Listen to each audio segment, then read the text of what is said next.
21મી એપ્રિલના દિવસે દાહોદ જિલ્લામાં તાલુકા પંચાયત, જિલ્લા પંચાયત અને દાહોદ નગરપાલિકા માટે ચૂંટણી યોજવા માટે જઈ રહી છે.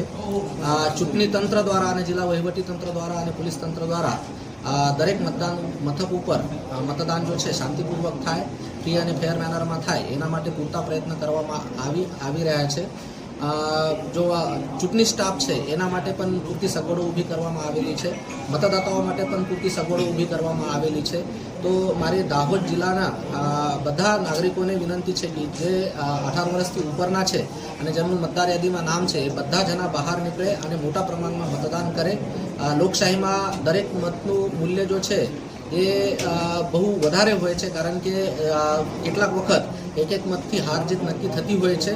તો આપના મત જો છે ઇમ્પોર્ટન્ટ છે એવું માનીને બધા જણાએ આપનું લોકશાહીનું કર્તવ્ય પાર પાડવું જોઈએ. મતદાન એ આપનું સૌથી ઇમ્પોર્ટન્ટ અધિકાર છે, કર્તવ્ય છે. એ પાર પાડવા માટે હું દાહોદ જિલ્લાની જનતાને વિનંતી કરું છું.